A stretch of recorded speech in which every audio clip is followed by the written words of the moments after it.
7번 문제를 보겠습니다. 거기 지금 세율이라고 되어 있죠. 과표와 세율 그러죠. 근데 이게 사실은 이 문제가 이 재산세 파트의 세율 파트가 시험에 최근에 자주 나오고 있습니다. 근데 이 세율은 사실은 이제 대상에 따라 또 틀리거든요. 재산세가 5개가 있어요. 대상이 토지, 건축물, 주택, 선박, 항공기 이렇게 되어 있거든요. 주택, 선박, 항공기 이렇게 되어 있어요. 5개인데 얘네들은 거의 시험에 안 내죠.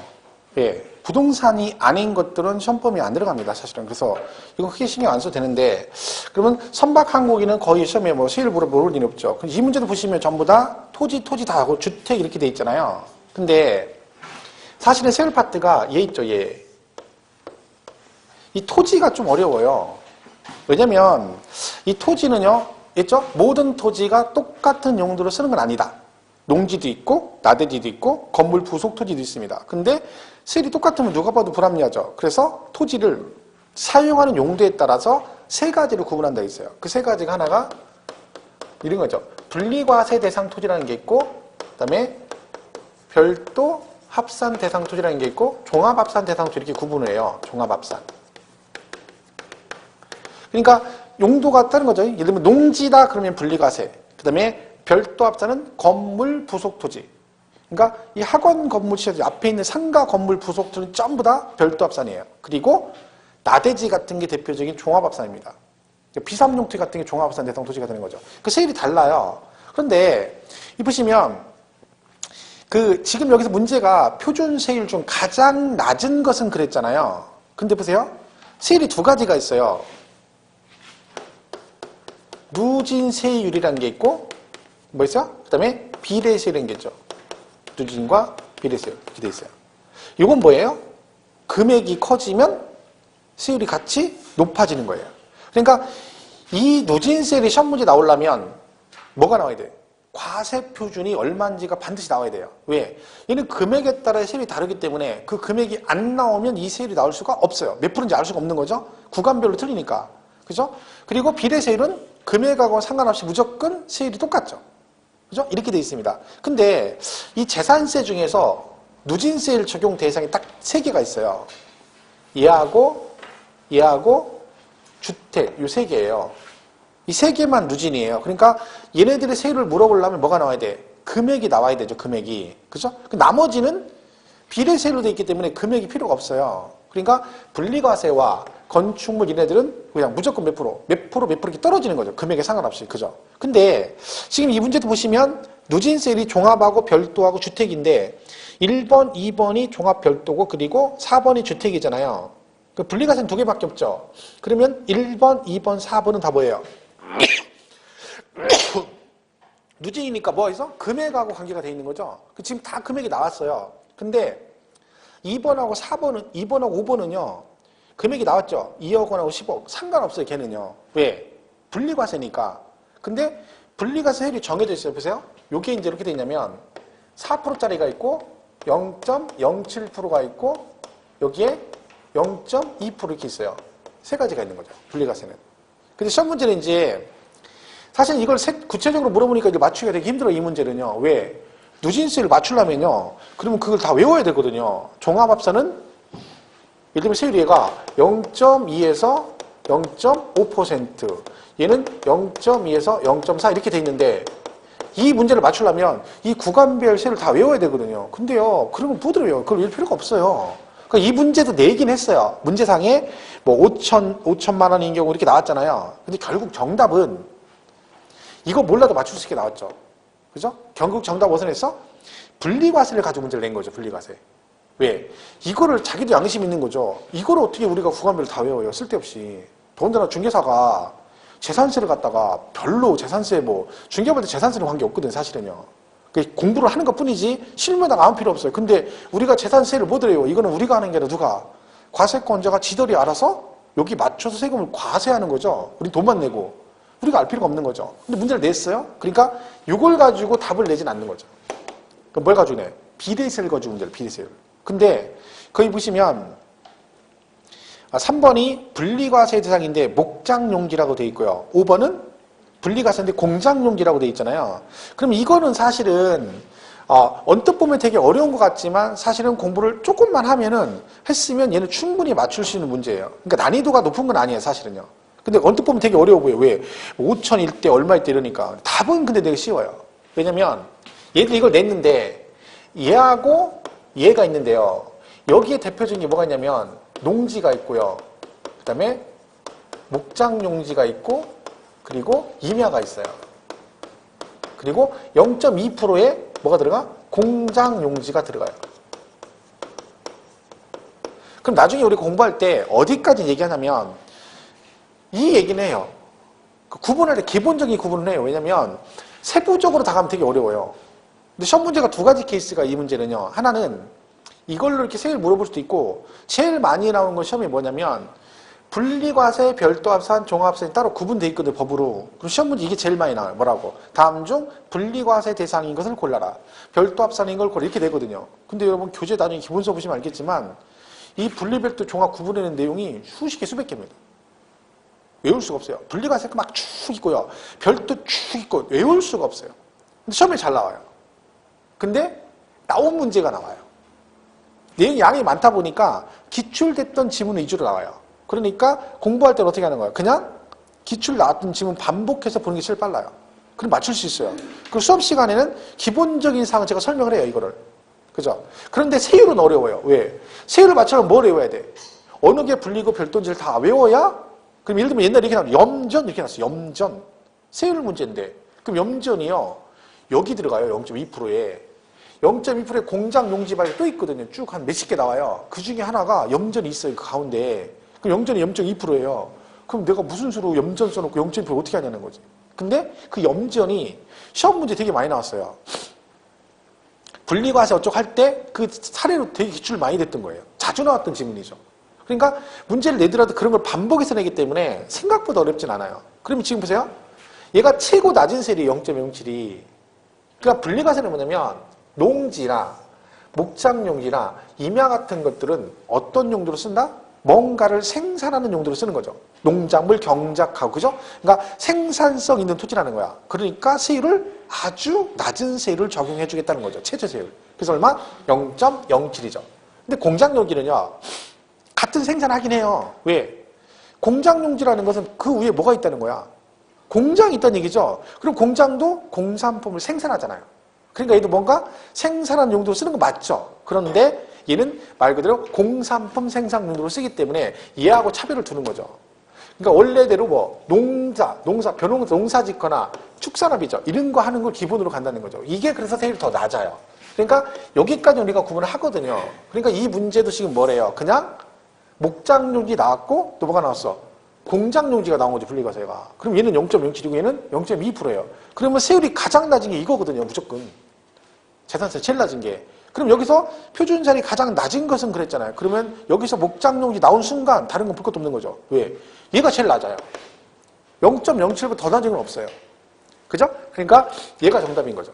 그러니까 지금 보면 되게 어려워 보이지만 사실은 공부를 어느 정도만 하면 이게 기본상만 물어봤기 때문에 충분히 맞출 수가 있는 거죠. 근데 이제 대놓고 안에 들어가서 세부적인 조건까지 물어봤으면 이거는 이제 못 풉니다. 그거는. 근데 이거는 그런 내용은 아니죠.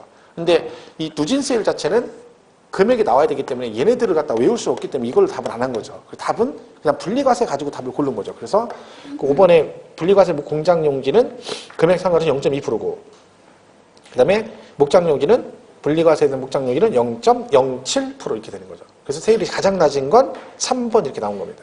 그 세율 파트가 한 2, 3년에 한 번꼴로 계속 나옵니다. 문제 자체가. 근데 사실은 제일 많이 나오는 건 이거예요. 건축물하고 주택분리시를 많이 나와요. 그래서 그러니까 나중에 공부할 때는 요거 좀 강조해서 보시면 되고 얘네들은 어차피 기본상은 해야 되니까 그죠? 내용상으로. 그래서 요 문제는 좀 어려웠다고 느낄 수 있는 문제였지만 사실은 조금만 공부하면 다 맞출 수 있는 문제였어요. 왜냐면 아무리 몰라도 목장용 공장 이건 알고 가거든요. 0.27이 낮다. 그럼 딱 보면 3번 딱 봤더니 목장용지 나왔잖아. 그러니까 어느 순간 얘는 0.07이니까 더 이상 볼 거 없는 거죠. 얘가 제일 낮으니까. 답은 그래서 쉽게 고를 수 있었죠. 그러니까 뭐 이런 걸 이를 외울 건 없죠. 수일 파트는 그죠? 68번은 마찬가지로 과표하고 세율에 관한 설명으로 틀린 거 그러잖아요. 자, 1번 보면 뭐라고 되어 있냐면요. 납세 의무자가 해당 지방자치단체 관할구역에 소지하고 있는 종합합산 대상 토지 가액을 모두 합한 금액을 과세에 표준하여 종합합산 대상 세율을 적용한다. 자, 우리가 재산세는 이게 있어요. 가장 기본적인 뭘 기억하셔야 되냐면 얘는 과세할 때 이런 말이 있어요. 뭔다고요? 물건별 과세란 말 써요. 이게 무슨 얘기예요? 그 물건 하나하나 각각에 대해서 세금을 계산한다는 얘기죠. 그럼 여러분 생각해보세요. 원주에 본인이 만약에 아파트를 두 채 가지고 있다. 그죠? 원주시 본인 앞으로? 그럼 재산세가 나오잖아요. 그럼 재산세 나올 때 만약에 1억짜리를 가지고 있다. 주택을. 그럼 재산세가 그 두 개 합해서 2억 원 곱하기 한꺼번에 세금을 계산할까요? 아니면 따로따로 계산할까요? 따로따로 계산해요. 왜요? 재산세 뭐라고요? 물건별 과세. 그러니까 주택을 100채를 가지고 있어도 합산하진 않아요. 각각 계산하는 거죠. 그죠? 그게 기본이에요, 재산세는. 근데 예외가 있어요. 여기 예외에 합산이라는 게 있어요. 합산하는 게 있어요. 딱 두 개밖에 없어요, 합산은. 뭘까요? 재산세 중에 합산해서 과세하는 게 딱 두 개 있어. 뭐겠어요? 여기 있잖아요. 여기 딱 봐도 두 개밖에 없구만. 네? 칠판에 있잖아요. 안 보여? 여기 있잖아요. 별도 합산이라고 돼 있잖아요. 여기 합산 두 개밖에 없다니까. 별도 합산, 종합 합산이잖아요. 그 이 두 개는 뭐 하라는겨? 따로따로 과세하지 말고 합산해서 한꺼번에 과세한다 그런 뜻이에요. 그러니까 토지 중에 분리과세는 합산이 아니죠. 그러니까 같은 토지인데 분리과세는요 따로따로 계산해요. 그러니까 여러분이 원주시에 분리과세 대상 토지를 세 필지 가지고 있다. 그럼 세금 계산 어떻게? 각각 계산한다는 거죠. 그런데 별도 합산 두 필지가 있으면 그 두 개를 합해서 한꺼번에 세금을 계산한다는 얘기죠. 그러니까 합산 두 개밖에 없는 거예요. 별도 합산하고 뭐하고 종합합산. 근데 이거를 외우는 게 아니죠. 왜? 아니 대놓고 내 제목에 합산이라고 들어간 건 이 두 개밖에 없거든요. 이 두 개 빼고는 합산 안 해요. 나머지는 다 그냥 물건별 과세거든요. 그런데 이걸 나중에 꼭 알고 계셔야 돼요. 우리 세법에는 모든 합산은 소유자별 합산이에요. 그러니까 개인별 합산이라는 거죠. 그러니까 만약에 부인도 별도 합산 두 필지가 있고 원주에 부인 명의로 남편 명의로 별도 합산 두 필지가 있다. 그럼 네 필지잖아요. 둘이 부부지간이에요. 그럼 재산세 어떻게 계산해? 네 필지 합산하지 않고 부인 건 두 개만 합산하고 남편 합은 남편 것만 합산하는 거예요. 그죠? 왜? 부부지간 세대별 합산 절대 없어요. 그러니까 모든 기분이 뭐다? 개인별 합산이다. 개인별.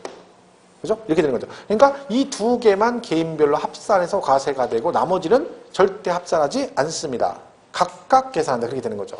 이건 이게 시험 문제 나오는 길인 게 별거 없어요. 자, 1번 지문 보세요. 뭐라고 돼 있나? 납세 의무자가 해당 지방자치단체 관할 구역에 소유하고 있는 그다음 뭐라고 돼 있어요? 종합합산 과세 대상 토지 가액을 어떻게 한다고요? 각각이 아니라 모두 합한 금액을 과세 표준화하여 세율을 적용한다. 맞죠? 종합합산이니까 어떻게 한다? 몽땅 합해서 한꺼번에 과세한다. 그런 뜻이죠. 그럼 만약에 여러분이 원주에 별도 합산이 두 필지가 있고 춘천에 별도 합산 두 필지가 있어. 다 본인 거예요. 네 필지. 자, 그럼 이거 세금 계산할 때 네 필지 합번에 합산해서 계산할까요? 아니면 춘천하고 원주하고 따로따로 각각 합산할까요? 전부 다 본인 거예요. 춘천에 두 필지 내 거고 네 명이고 원주에 두 필지 네 명으로 돼 있어. 네 필지가. 그럼 이때 재산세는 네 필지 몽땅 합산할까요? 아니면 따로따로 원주하고 춘천 따로따로 합산할까요? 따로따로예요. 왜? 얘가 무슨 세라고요? 시, 군, 구세잖아요. 그러니까 합산할 때 세금도 시, 군, 구별로 과세가 되겠죠. 그리고 생각해보세요. 세금을 낼 때 만약에 네 필지 다 합산한다 쳐봐요. 근데 지방세는 물세라고 세금을 어디다 내? 물건의 소재에 대한 세금을 내야 되거든요. 그러면 춘천에 두 필지 있고 원주에 두 필지가 있는데 그걸 내가 몽땅 합해서 세금이 만약에 100만 원 나왔다. 그럼 어떻게 내 그걸? 반칙 내놔내? 그건 아닌 거죠. 그러니까 시군구세니까 합산도 시, 군, 구별하는 거예요. 그러니까 원주 있는 거 원주 거 두 개만 합산해서 원주시의 세금 계산에 나한테 고지서 보내주고 춘천에 있는 두 필지는 춘천에서 두 개만 합해가지고 세금 계산해서 나한테 고지서를 보내주면 내가 세금을 내면 되는 거야. 그러면 춘천 건 춘천시 재정으로 들어가고 원주에 있는 건 원주시 재정으로 가는 거죠. 그러니까 같은 합산인데 얘는 시, 군, 구별 합산이에요. 자, 그럼 물어볼게요. 종합부동산세를 내거든요. 종합부동산세. 얘도 합산이에요. 종부세는. 그죠? 자, 그럼 만약에 여러분이 아까 원주에 두 필지 있고 춘천에 두 필지 다 있죠? 그러면 별도 합산은요, 종합부동산세를 내야 되거든요. 얘도 합산해요. 이때는 요거를 따로따로 합산할까요? 네 필지 전부 합산할까요? 만약에 원주에 두 필지 있고 경기도 수원에 두 필지 있다 쳐봐. 별도가. 그럼 이거 종합부동산세 계산할 때 합산해야 돼요. 그럼 이때는 요 네 필지 합산할까요? 수원 거하고 원주 거 따로따로 합산할까요? 종합부동산세. 종부세는 국세인가요? 지방세인가요?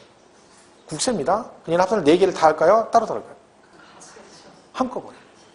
왜요? 간단해요. 얘는 국세니까 그런 거야. 국세니까 전국을 대상으로 하니까 같은 합산인데 전국 합산인 거죠. 근데 지방세는 지방자치단체에서 부과하니까 합산도 이렇게 지자체별로 합산하는 거예요. 그죠? 그렇게 나가는 거죠. 그러니까 이 문제가 되게 어려운 게 아니라 그런 기본사항 가지고 문제를 내는데 예를 들면 이건 이제 시험에 어떻게 나오냐면 이렇게 나와요. 주택은 이렇게 나와요. 주택은 재산세는 주택별로 각각 과세하고 종합부동산세는 전국의 주택을 소유자별로 합산하여 과세한다. OX. 지금 너무 길어가지고 지금 정리가 안 되죠? 앞에 거 지금 재산세는 주택은 그거 생각하고 있는데 갑자기 뒤에 막 나갔죠? 앞에 거 뒤에 거 못 들었죠? 자, 주택은 재산세는 주택별로 각각 과세하고. 맞나요?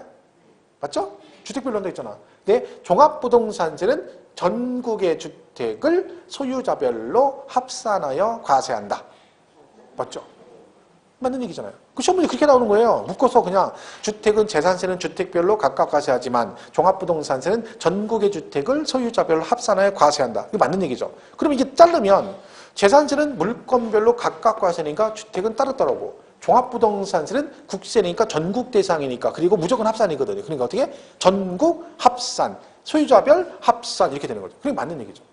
근데 같은 별도인데 이렇게 나오죠. 별도 합산은 재산세는 시, 군, 구별로 합산하고 종합부동산세는 전국의 토지를 합산하여 과세한다. 그러면 맞는 지문이죠. 왜? 별도 합산은 맞는데 얘는 지방세는 재산세는 어떻게 합산해? 시, 군, 구별로 합산하고 종합부동산은 전국의 별도 합산을 전국에 있는 걸 합산해서 과세한다. 이렇게 되는 거죠. 근데 그런 것들이 나중에 묶어서 시험에 나와요. 그런데 지금 들으면 별로 어려운 얘기 아니거든요. 근데 나중에 문제가 나오면 막 그걸 엄청 헷갈려하는 거예요. 얘는 언제는 합산하고 언제는 안 하고. 그게 왜 그러냐면요. 지금 말한 대로 기본 개념을 잘 구분하면 되게 쉬운데 아무 생각 없이 그냥 가니까 외우니까 나중에 엉키니까 무지 헷갈리는 거예요. 아 그래 얘는 그래 주택별로 한다 쳐. 그렇게 외웠는데 갑자기 토지가 나온 거예요. 그러더니 별도 합산 대상 토지는 해놓고 뭐래요. 걔는 또 합산한대. 그러니까 뭐요 얘는 합산하고 쟤는 안 하고 또 여기는 전국이 얘는 시군구고 뭐 이렇게 엉키는 거죠. 그리고 어려워지는 거예요, 공부가 그러면. 근데 지금 말대로 재산세는 물건별로 과세하는데 얘네만 합산하고. 그죠? 같은 합산은 무조건 소유자별 합산인데 얘는 시군구세니까 합산도 시군구별로 하고 이런 개념을 잘 이해하고 그 다음에 그 지문을 읽으면 당연한 얘기를 하고 있는 거죠. 그러니까 이걸 외우는 게 아니에요. 무조건 국세는 합산도 전국이고 지방세는 지자체별 합산하겠죠, 합산도. 그러니까 그런 개념입니다. 그러니까 그걸 우리가 잘 이해하면 돼, 그런 개념을. 그리고 문제를 풀었는데 그 문제가 이해가 안 가면 다시 공부해서 이런 부분을 정리를 하면 되는 거야. 그럼 이거 몇 번 하면 그다음부터는 안 틀려요. 그럼 읽으면 되는 거죠. 공부는 별거 없어요. 그냥 그런 작업을 하는 거죠. 그러니까 지금 1번은 그렇고 2번은 보세요. 2번도 별도 합산이잖아요. 얘도 합산이죠. 그러니까 1번이나 2번이나 똑같은 얘기잖아. 그죠? 별도 합산도 합산해서 뭐 한다? 합한 금액을 과표해서 별도 합산 세율을 적용한다. 그랬죠? 3번은 뭐라고 돼 있어요? 분리과세 대상이 되는 해당 토지 가액을 얘는 뭐래요? 분리과세는 합산 아니죠? 해당 토지 가액을 과표로 하여 분리과상. 그리고 얘는 합산 안 하잖아. 각각 한다는 얘기죠. 4번은 납세 의무자가 해당 지방자치단체 관할구역에 2개 이상의 주택을 소유하고 있는 경우, 여러분이 원주시의 주택을 2개 이상 가지고 있다는 얘기죠? 자, 세금 계산할 때 그 주택의 가액을 모두 합한 금액을 과세 표준화하여 세율을 적용한다. OX. 틀렸잖아요. 그죠? 왜? 주택을 합산 안 한다 했잖아. 정답이 4번이에요.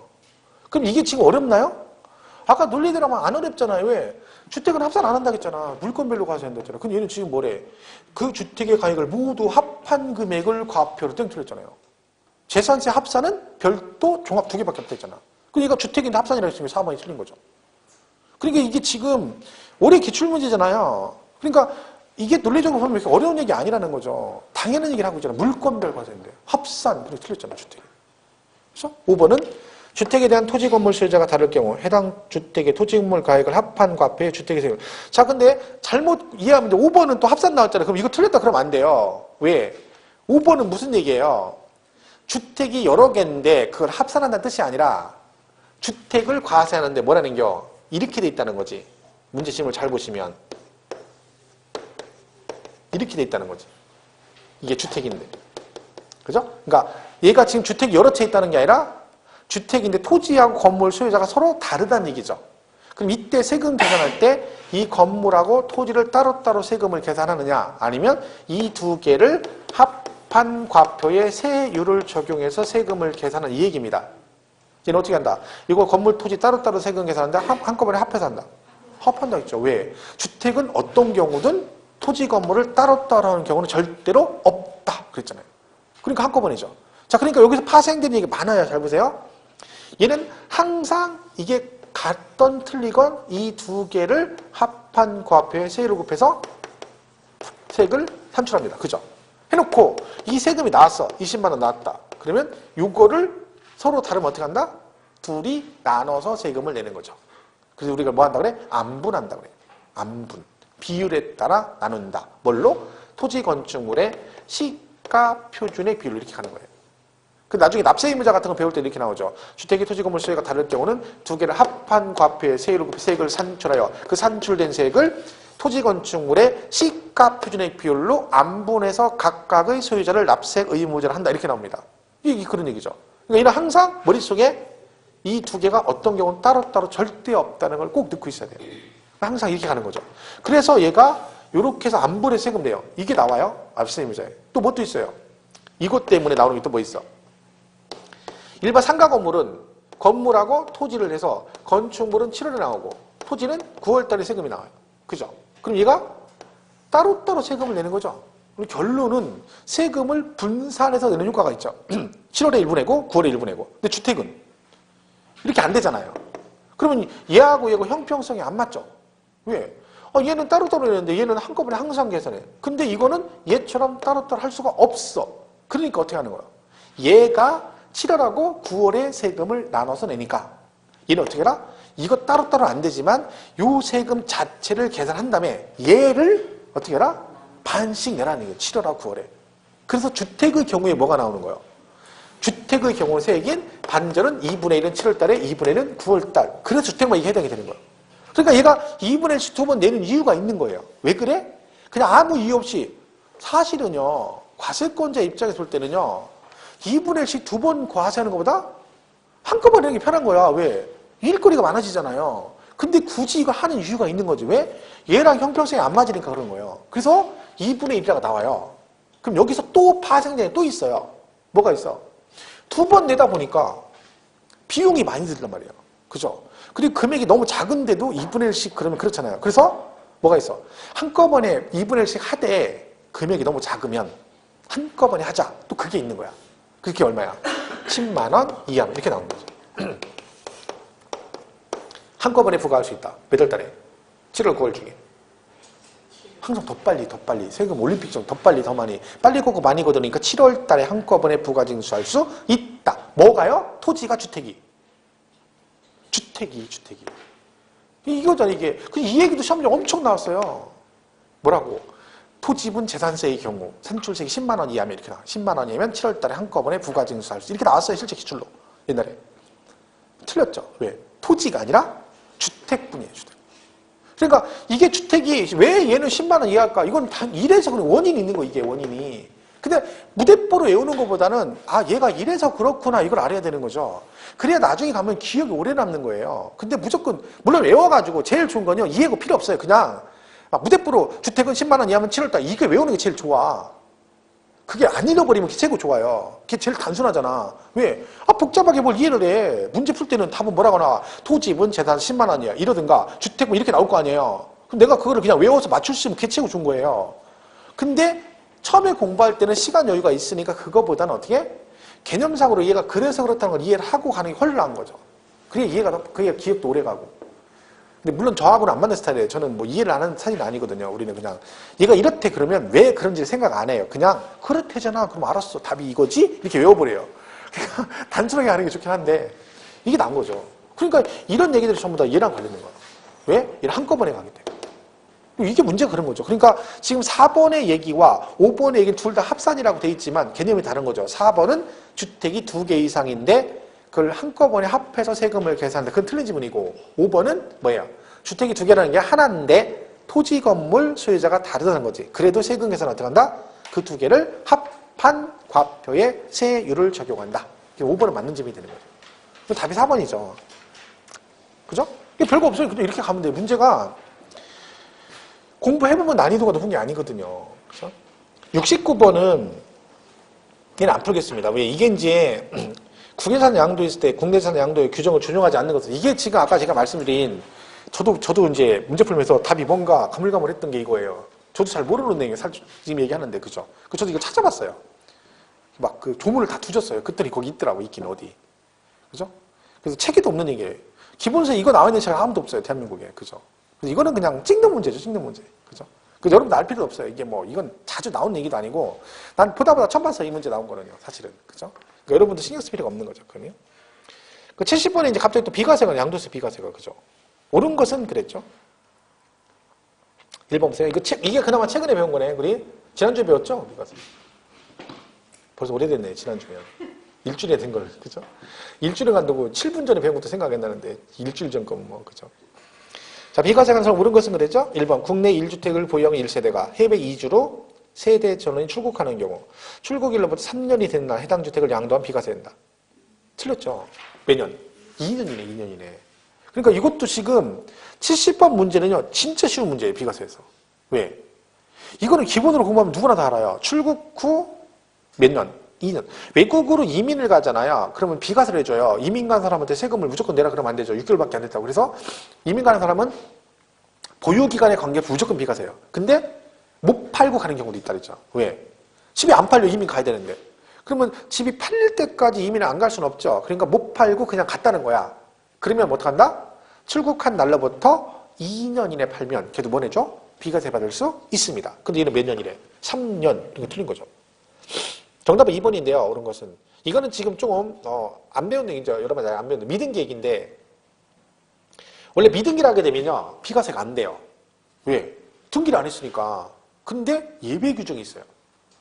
미등기 했는데도 등기한 거하고 똑같이 봐주는 예외 규정이 있어요. 그 중에 하나가 동그라미 2번이에요. 자 보세요. 법원의 결정에서 양도 당시 취득에 관한 등기가 불가능한 미등기 주택은 양도세 비과세가 배제되는 미등기 양도 자산에 해당하지 않는다. 이게 무슨 얘기냐면 내가 고의적으로 미등기 한 게 아니라 어쩔 수 없이 미등기를 한 경우는 그때는 미등기 한 걸로 보지 않겠다는 거죠. 그죠? 그럼 그 중에 하나가 이거예요. 뭐 때문에 미등기 한 거예요? 법원의 결정에 따라.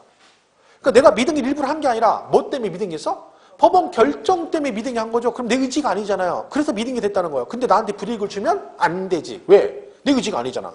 그러니까 네가 일부러 그런 게 아니라 법 규정에 따라 결정에 따라 미등기 한 거니까 그 경우는 미등기 양도했어도 뭐한 걸로 본다? 등기한 거하고 똑같이 봐주겠다.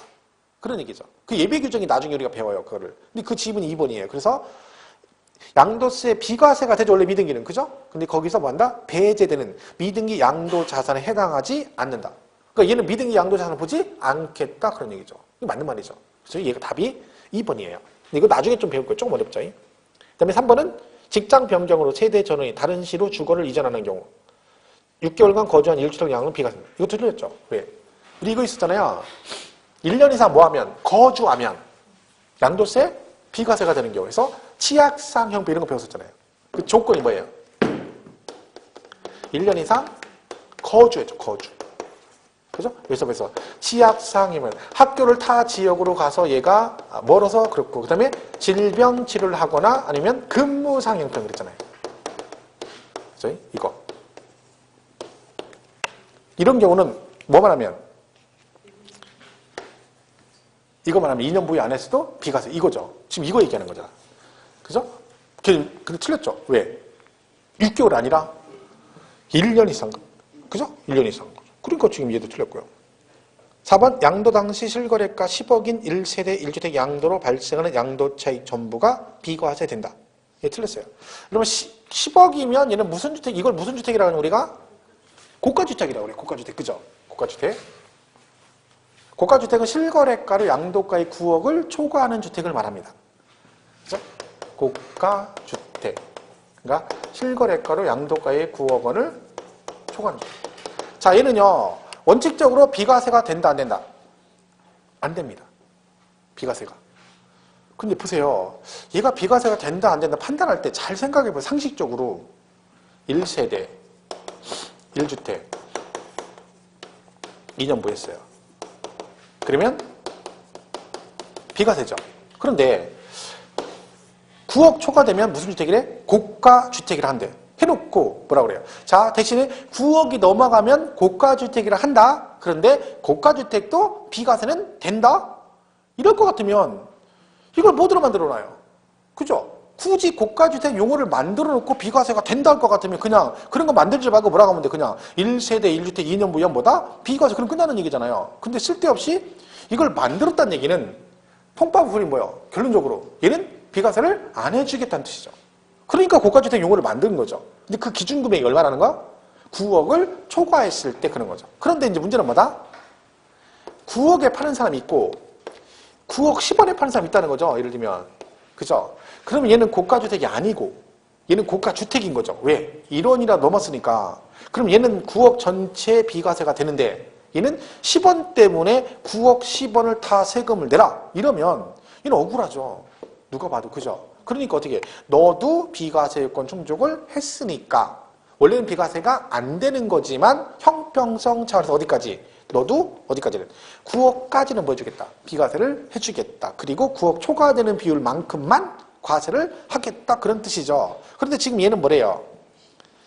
양도차익 전부가 비과세된다. 그 상적으로 말이 안 되는 거. 그러면 고가주택이라면 의미가 없는 거지. 그죠? 그래서 우리가 비과세 배울 때 꼭 그렇게 나옵니다. 비과세 파트 가면 1세대 1주택 2년 이상 보유하면서 1세대 1주택 가로치고 항상 뭐라고 되어 있냐면 고가주택은 제외 이렇게 꼭 써 있어요. 왜? 원칙적으로 고가주택은 비과세가 안 된다 그런 얘기죠. 그런데 형평성 차는 이렇게 간다. 그래서 9억까지는 비과세 주고 초과되는 부분만 과세가 되는 거지. 얘처럼 전체 다 비과세가 된다. 그럼 틀린 거죠. 그쵸? 그 얘기고. 5번은 야, 이거 우리 농지교환분합 할 때 제가 말했죠. 가장 기본이 그거라고. 교환분합 비과세가 되는데 뭘 맞춰야 된다? 금액 조건이 있다. 그러니까 제가 이걸 왜 자꾸 쉽다고 얘기하는지 나중에 여러분 알 수 있어요. 왜? 공부 조금 한 사람들은요. 이 70번 문제는 주워먹기 문제예요. 자, 얘가 교환했어. 농지를. 그럼 비과세 되죠. 근데 조건이 있다 했죠. 자, 이게 1억짜리고 7,600만 원이다. 그러면 차액이 얼마다? 2,400이다. 그랬죠? 300만 원. 요 차액이 어떤 조건을 갖춰야 된다? 쌍방 토지 가액 중 큰 토지 가격의 4분의 1 이하야 된다. 그럼 1억이 더 크죠? 그럼 이거의 4분의 1이에요. 뭐가요? 얘가요. 그런 거죠. 항상 큰 토지 가격의 4분의 1 이하입니다. 그러니까 얘는 2,500이 얘는 비과세가 된다는 얘기죠. 그 얘는 지금 뭐래요? 3분의 1이라고 했죠. 말도 안 되는 얘기죠? 4분의 1. 그러니까 이런 거는 나중에 보면 딱 보면 에이 웃기는 거죠. 기분 나쁠 수도 있어요. 나 우리를 무시하고 이렇게 했는데 이럴 수 있는 거죠. 원래는 그렇게 하고 풀어야 되는 거예요. 이 문제를. 근데 이걸 막 읽고 심각하게 고민을 하기 시작한다는 거죠. 그러니까 지금 그 문제가 있다는 거예요. 문제 읽자마자 답을 써야 되는데 막 고민해. 1번 읽더니 가만있어 봐. 3년이든가 2년이든가 이게 문제가 있는 거예요. 읽자마자 얘 3년 아니고 2년 틀렸 이래야 되는데 막 생각해. 얘가 3년이든가 2년이든가 이미 끝난 거예요. 이미 그러면 이미 끝난 거야. 그러니까 그거를 미리 연습해가지고 수도 없이 풀고 와야 되는 거죠. 그죠? 그러니까 비과세 파트 되게 쉬웠습니다. 이 문제도 뭐 난이도가 뭐 없는 거죠. 그래서 답이 2번입니다. 2번. 그죠? 다 쉽다죠? 그죠? 그죠? 다 쉽다네. 하는 족족. 그죠? 근데 여러분, 다른 것보다는 일단 쉽죠. 일단 수업을 6일 들어보세요. 그러면 솔직히 세법이 제일 그나마 만만하지. 들을 때 가끔 알아듣기도 하고 어떤 때는 막 자기도 모르게 대답했는데 맞을 때도 있고 막. 그 유일한 과목이 세법이죠. 나머지는 그냥 뭐 그대 앞에만 서면 나는 왜 작아지는지 그냥 막 이러고 있는 거죠. 그죠? 고개만 숙이고 이러고 있다가 나 목이 아파 하도 고개 숙이 있어. 들을 수가 없어. 왜 눈 마주칠까 봐 겁나가지고. 그죠? 이러고 있는 거야. 이러고 있는 거야. 앞에 선생님들은 뭐 10병 토하고 있는데 다들 껌처럼 막 이러고 있는 거지. 그나마 제가 제일 나아요. 왜? 그나마 여러분 아이 컨택이 되는데 다른 학원 선생님들은 눈을 맞추고 싶어도 계속 여러분이 거부를 해. 그죠? 민법 선생님도 강의할 때 봐봐요. 열심히 강의하시잖아. 근데 여러분이 막 쳐다보는 뭐지? 근데 쳐다보다 이렇게 아마 돌아서서 이렇게 눈 훑으면 바로 이렇게 깔 걸 눈 이렇게. 근데 다른 과목도 마찬가지. 안 그러겠어. 다 그렇지만, 그죠? 어떤 과목이든. 공시법도 마찬가지고, 그죠? 공시법도 만만치 않습니다. 그럼 등기법. 도대체 뭔 얘기인지 알 수가 없죠. 그죠? 그래서 열변을 토하고 있는데, 그죠? 근데 언젠가 알아듣게 돼요. 좀 있습니다. 언젠가는. 그날에 빨리 와야 되는데, 그죠? 71번은요, 양도세 신고납부에 관한 얘기죠. 신고납부. 그죠? 얘는 보시면, 이 신고납부도 이제, 이 원래 모든 세목이 신고납부라서 중요해요, 얘가. 얘는 특징이 예정신고가 있고, 확정신고라는 게 있다는 거죠. 예정신고, 확정신고, 이렇게 돼 있어요. 얘는 근데 이렇게 돼 있죠. 부동산 등, 그죠? 그리고 주식 등 이렇게 돼 있어요. 여기에 뭐 토지거래 허가구 얘기도 있는데 이건 놔도 그냥, 그죠? 그럼 얘는 뭐라고 돼 있냐면 이렇게 돼 있어요. 예정신고를 양도일이 속한 달의 말일부터 2개월 이렇게 돼 있거든요. 그죠? 그러니까 예정신고를 양도일이 속한 날의 말일부터 2개월. 그러니까 얘가 뭐예요? 토지, 건물, 부동산에 관한 권리, 기타처럼 이게 얘기하는 거죠. 주식은 양도일이 속한 분기의 말일부터 2개월 이렇게 돼 있어요. 뭐 이게 지금 계획이거든요. 그렇죠? 그럼 그러니까 이런 거 있잖아요. 4월 1일 날 만약에 토지 팔았다. 그럼 얘는 예정신고 언제까지 해라? 양도일이 속한 달의 말일부터 2개월이니까 그 다음 달 말 6월 30일. 그러니까 무조건 예정신고는 1월부터 12월까지 나오면 날짜가 나오면 무조건 말일이 나와야 정답입니다. 그러니까 1월 말, 2월 말, 5월 말 이렇게 돼야지. 만약에 뭐 5월 30일 이렇게 나왔다. 예정신고 기한이. 그럼 뭐 문제 풀 것도 없습니다. 걔는 무조건 틀린 거예요. 5월 31일. 6월 30일, 7월 31일, 8월 31일 이렇게 나와야 돼요. 왜? 시작을 말일부터 했으니까 끝나는 것도 말일. 그래서 이것만 잘 기억하시면 돼요. 그죠? 주식은 분기말이에요. 분기말. 그러니까 1, 2, 3, 4, 5, 6. 그럼 6월달이 분기말이죠. 거기부터 2개월이니까 얘는 8월 31일 이렇게 되는 거죠. 근데 주식은 뭐 원래 잘 언급은 안 합니다. 얘는 부동산 아니기 때문에. 그죠? 근데 이 부분인데 주식이 예정신고 기간은 올해 열심히 하셔야 돼요. 내년에는 이 개정, 2018년도부터 개정돼요, 이게. 2018년도에. 법은 개정됐는데 시행은 2018년도부터 해요, 이거는. 그러니까 올해 시험에는 개정이 안 되죠. 여러분 시험 볼 때는. 올해 말까지는, 내년 말까지, 2017년까지는. 왜냐면 개정은 이미 됐는데 18년도부터는 이제 분기말이 아니라 반기말, 이렇게 돼요. 반기말. 반기말이 뭐예요? 반기말이 속한 날에부터 2개월일 경우. 뭐예요? 반기말이 뭐겠어요? 얼마 만에 한 번씩 된다는 거? 6개월, 반기.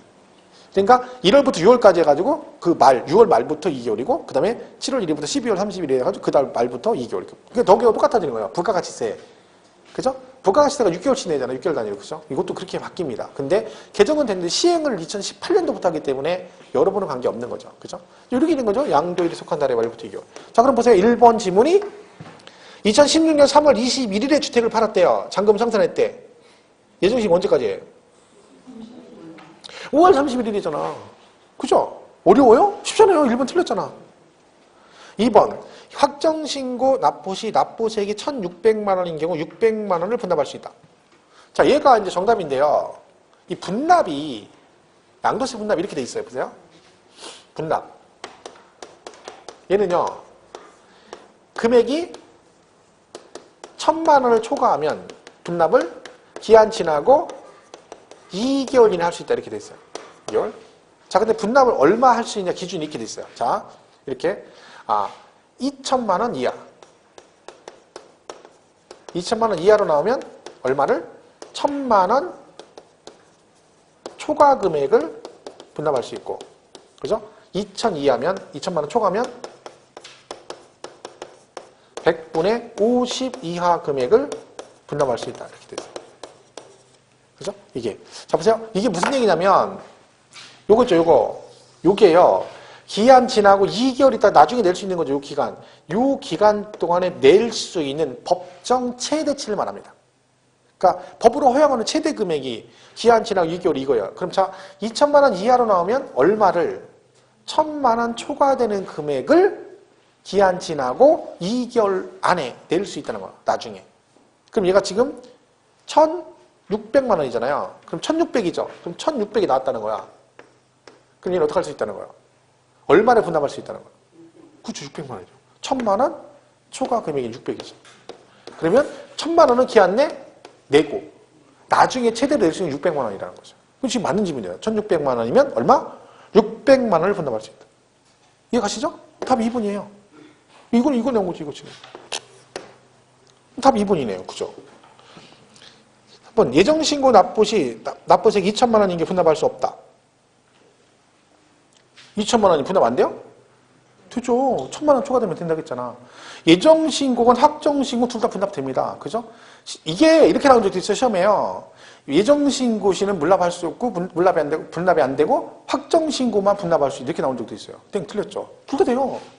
얘만 하고 얘는 안 되고 그럼 말이 안 되는 거지. 둘 다 분납되는 거죠. 예정신고, 그죠? 근데 2번, 3번도 틀렸죠. 왜? 예정신고 납부시 2천만 원이 분납할 수 없다. 되죠. 1,000만 원 초과되면 되니까. 그죠? 틀렸고. 4번은 양도차손이 발생한 경우 예정신고하지 아니한다. 이건 시험에 여러 번 나왔어요. 제가 강의할 때마다 이거는 강조를 어마어마하게 해요. 그러니까 이건 모를 수가 없어요. 차손이 나거나 차익이 없어도 뭘 해야 된다? 신고는 하여야 한다. 의무 규정이에요. 그러니까 손해보고 팔건 아니면 차익이 없건 신고는 해야 된다. 생각해보세요. 왜 그러냐면 만약에 여러분이 손해봤어, 팔았어. 근데 그건 신고 안 해도 인정해주겠다 그러면요. 다 그렇게 하죠. 신고 안 하고 나중에 뭐라. 아, 나 손해보고 팔았어. 이러면 다 그렇게 하지. 그럼 세금을 누가 내겠어요? 그러니까 국세청에는 뭐라고 하는겨? 네가 손해보고 팔았다 그러면 인정해주겠다는 거예요. 대신 나도 알고는 있어야 되니까 네가 손해보고 팔았다는 사실을 나한테 뭘 해달라? 신고해달라는 거야. 그럼 여러분 신고를 하면 걔네들이 조사를 하는 거죠. 정말 손해보고 팔았는지. 그래서 네가 진짜 손해본 게 서류상 입증되면 그대로 인정해주겠다는 얘기입니다. 그러니까 신고를 해줘야 되는 거지. 근데 만약에 신고를 안 하잖아요. 그러면 무신고가 돼버려요. 그럼 과세권자가 나중에 세금을 결정해서 고지하게 된다는 거지. 그리고 나중에 신고를 안 하게 되면 나중에 불이익을 당할 수도 있어요. 본인한테. 그죠? 여러 번 팔면 뭐 그게 뭐야 같이 합산해서 뭐 결손금 통상 같은 거 해주고 이런 게 있거든요. 근데 그런 것도 안 해줘요. 그러니까 의무적으로 법에 뭐라고 돼 있어? 차익이 없거나 차손이 발생해도 신고는 하여야 한다고. 이걸 만약에 할 수 있다라고 돼 있으면 또 뭔 뜻이야? 있으나 마나는 얘기야. 그러면 해도 되고 안 해도 되고 그럼 안 해버리면 또 그만이잖아요. 그러니까 의무 규정을 하는 거야. 하여야 한다 이렇게 되는 거죠. 이거 여러 번 나와서 시험 문제. 그죠? 매번 강조하던 거죠. 그러니까 예정신고하지 않아야 얘도 틀렸죠. 5번 예정신고하지 않은 거주자가 해당 과세기간에 과세 표준이 없는 경우 확정신고하지 아니한다. 맞잖아요. 예정신고 안 했어. 그럼 뭐요? 예정신고를 하지 않았는데 과표가 없대. 세금은 안 낸다는 얘기죠. 하지만 뭐요? 예정신고 해야 된다 그랬잖아. 근데 안 했어. 그럼 뭐는 해야 돼? 확정신고라서 해야 되는 거죠. 그러니까 무조건 뭐야? 신고는 해줘야 된다 그런 얘기죠. 그래서 얘도 틀린 거죠. 그 정답은 2번입니다. 분납. 그죠? 이렇게 되는 거죠. 분납. 그러니까 이게 지금 문제가 어렵다고 느끼면 뭔 얘기냐면 설명을 들었는데 도대체가 무슨 얘기인지 모르겠다. 그럼 어려운 거예요. 근데요. 지금 다 문제 보면 하나하나 이렇게 놓고 보면 별거 없어요. 그죠? 그냥 당연한 얘기들 하고 있는 거죠. 문제가 그렇게 나온다니까. 대부분의 문제가. 그럼 지금 여기 나온 거 설명한 내용들은요. 수업 시간에 아주 기본으로 아주 무지무지 하는 내용들이에요. 다.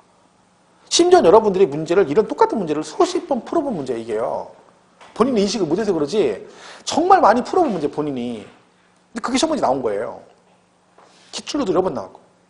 똑같은 걸 나왔는데 틀리는 거야. 그러니까 제가 왜 그런 얘기를 하는지 알겠죠? 붙어야 된다니까. 건성으로 푸니까 그래. 풀고 그냥 넘어가니까 여러 번 풀었는데 기억을 못 하는 거예요. 그러니까 그게 의미가 없는 거야, 문제 푸는 게. 그러니까 아까 제가 첫 시간에 얘기한 대로 그렇게 문제 공부를 꼭 해야 됩니다. 그죠? 그럼 이까지 건 주워먹기 문제죠. 다. 자, 여기까지 하고 좀 참았다가 72번 문제 보겠습니다.